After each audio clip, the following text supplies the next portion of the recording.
नमस्कार दोस्तों, जय श्री कृष्णा। कैसे हो आप सब? आज हम जानेंगे भगवान शिव के 12 ज्योतिर्लिंगों के विषय में। आई होप आपको वीडियो पसंद आए। वीडियो को एंड तक देखना, लाइक शेयर एंड सब्सक्राइब करना मत भूलना, ताकि आगे के वीडियो की नोटिफिकेशन आपको मिलती रहे। एंड कमेंट करके बताना कि वीडियो कैसा लगा।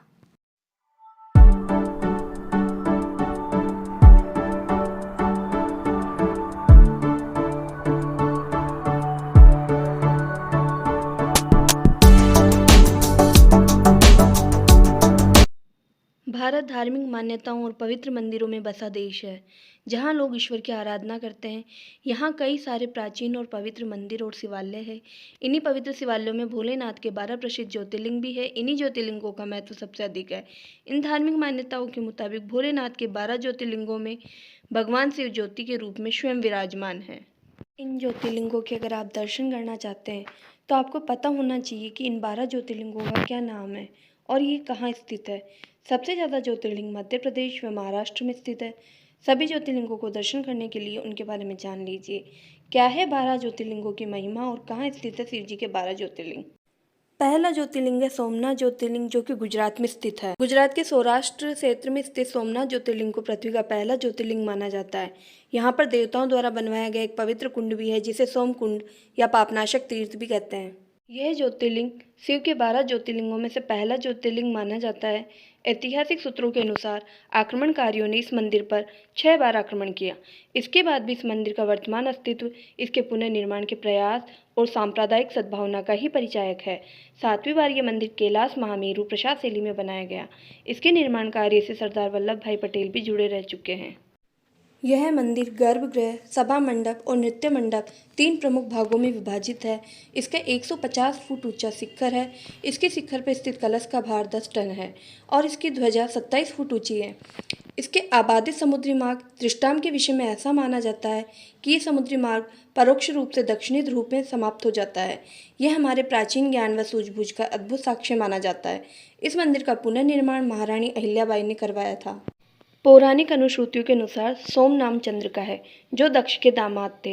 एक बार उन्होंने दक्ष की आज्ञा की अवहेलना की, जिससे कुपित होकर दक्ष ने उन्हें श्राप दिया कि उनका प्रकाश दिन प्रतिदिन धूमिल होता जाएगा। जब अन्य देवताओं ने दक्ष से उनका श्राप वापस लेने की बात कही तो उन्होंने कहा कि सरस्वती के मुहाने पर समुद्र में स्नान करने से श्राप के प्रकोप को रोका जा सकता है। सोम ने सरस्वती के मुहाने पर स्थित अरब सागर में स्नान करके भगवान शिव की आराधना की। प्रभु शिव यहाँ पर अवतरित हुए और उनका उद्धार किया। वह सोमनाथ के नाम से प्रसिद्ध हुए।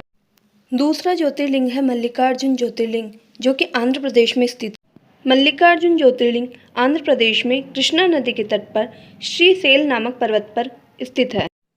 आंध्र प्रदेश के कृष्णा जिले में पवित्र शैल पर्वत पर मल्लिकार्जुन ज्योतिर्लिंग स्थापित है। ये भगवान शिव के प्रतिष्ठित स्थलों में से एक है। यह ज्योतिर्लिंग करोड़ों भक्तों की आस्था का केंद्र है। यहाँ माता पार्वती और शिव जी स्थापित हैं और यह ज्योतिर्लिंग के साथ साथ शक्तिपीठ भी है। आइए जानते हैं इस मंदिर से जुड़ी कुछ खास बातें। अनेक धर्म ग्रंथों में इस ज्योतिर्लिंग की महिमा बताई गई है।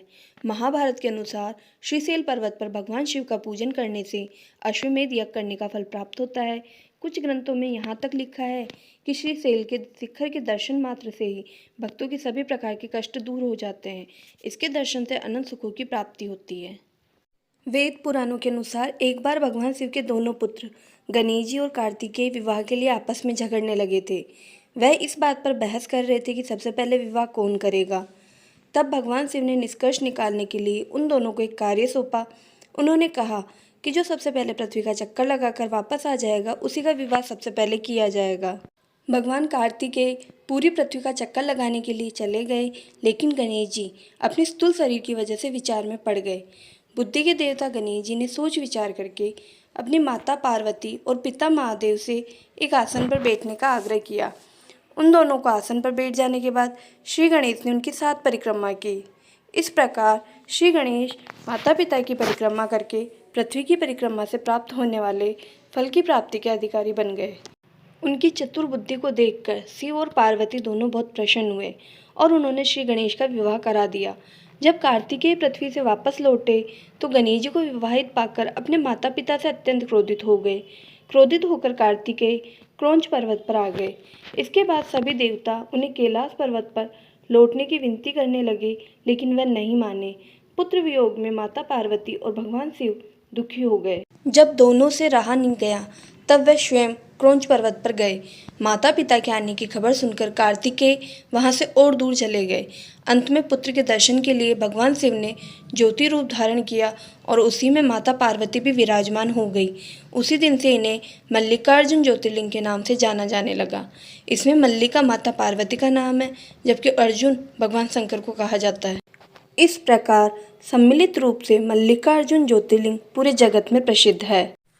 तो इस तरह हमने आज 2 ज्योतिर्लिंगों के विषय में जाना। बाकी ज्योतिर्लिंगों के विषय के बारे में जानने के लिए आगे का पाठ देखना ना भूलें।